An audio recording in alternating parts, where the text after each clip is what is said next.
Cricket ಜಗತ್ತಿನಲ್ಲಿ ಯಾವ ತಂಡವೂ ಕೂಡ ಹೊಂದಿರತಕ್ಕಂತಹ ಫ್ಯಾನ್ ಬೇಸ್ ಹೊಂದಿರೋ ತಂಡ ಅಂದ್ರೆ ಅದು ಆರ್ ಸಿ ಬಿ ಇಂದು 18ನೇ ಸೀಸನ್ ನ IPL ನ ಉದ್ಘಾಟನಾ ಪಂದ್ಯದಲ್ಲಿ KKR ತಂಡವನ್ನ ಕೋಲ್ಕತ್ತಾದ ಇಡನ್ ಗಾರ್ಡನ್ ನಲ್ಲಿ ಎದುರಿಸ್ತಾ ಇದೆ.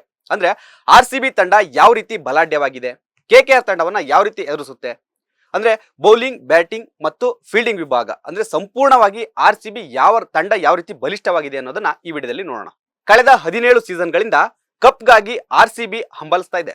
ಅಂದ್ರೆ ಕಳೆದ ಸೀಸನ್ ನಲ್ಲಿ ಕ್ವಾಲಿಫೈ ಆಗಿದ್ರು ಕೂಡ ಎಲಿಮಿನೇಟರ್ ನಲ್ಲಿ ಸೋತು ಆ ಸೀಸನ್ ಇಂದ ಹೊರಬಿತ್ತು ಆರ್-ಸಿ-ಬಿ. ಈ ಬಾರಿ ಆರ್-ಸಿ-ಬಿ ಸಂಪೂರ್ಣವಾಗಿ ಬಲಿಷ್ಠವಾಗಿ ತಂಡವನ್ನ ಕಟ್ಕೊಂಡಿದ್ದಾರೆ. ಅಂದ್ರೆ ಕೊಹ್ಲಿ ನಾಯಕತ್ವಕ್ಕೆ ರಿಪ್ಲೇಸ್ಮೆಂಟ್ ಆಗಿ ರಜತ್ ಪಾಟಿದಾರ್ ಅವರು ನಾಯಕನಾಗಿ ಕ್ಯಾಪ್ಟನ್ ಅನ್ನ ಅಧಿಕಾರವನ್ನು ಸ್ವೀಕಾರ ಮಾಡಿದ್ದಾರೆ. ಆದ್ರೆ ಆರ್-ಸಿ-ಬಿ ಯಾವ ರೀತಿ ಇದೆ, ಬ್ಯಾಟಿಂಗ್ ಯಾವ ರೀತಿ ಇದೆ, ಬೌಲಿಂಗ್ ಯಾವ ರೀತಿ ಇದೆ ಮತ್ತು ಮಧ್ಯಮ ಕ್ರಮಾಂಕ ಯಾವ ರೀತಿ ಇದೆ ಅಂದ್ರೆ ಆರ್-ಸಿ-ಬಿ ಈ ಬಾರಿ ಆಲ್ರೌಂಡರ್ಗಳು ಮತ್ತು ಬ್ಯಾಟಿಂಗ್ ಮತ್ತು ಬೌಲಿಂಗ್ ವಿಭಾಗವನ್ನು ಕೂಡ ಬಲಿಷ್ಠ ಮಾಡ್ಕೊಂಡಿದೆ. ಅಂದ್ರೆ ಇನ್ನು ಆರ್-ಸಿ-ಬಿಯ ಅಗ್ರ ಕ್ರಮಾಂಕದಲ್ಲಿ ವಿರಾಟ್ ಕೊಹ್ಲಿ, ಫಿಲ್ ಸಾಲ್ಟ್, ರಜತ್ ಪಟಿದಾರ್ ಮತ್ತೆ ದೇವದತ್ ಪಡಿಕ್ಕಲ್ ಇದ್ದಾರೆ. ಇನ್ನು ಆರ್-ಸಿ-ಬಿಯ ಮಧ್ಯಮ ಕ್ರಮಾಂಕದಲ್ಲಿ ಬೆಥೆಲ್, ಲಿಯಾಮ್ ಲಿವಿಂಗ್ಸ್ಟೋನ್ ಮತ್ತು ಟೀಮ್ ಡೇವಿಡ್ ಇನ್ನು ಸಾಕಷ್ಟು ಆಟಗಾರರು ಕೂಡ ಮಧ್ಯಮ ಕ್ರಮಾಂಕದಲ್ಲಿ ಬಲಿಷ್ಠ ಆಟಗಾರನ್ನೇ ಆರ್-ಸಿ-ಬಿ ಹೊಂದಿದೆ.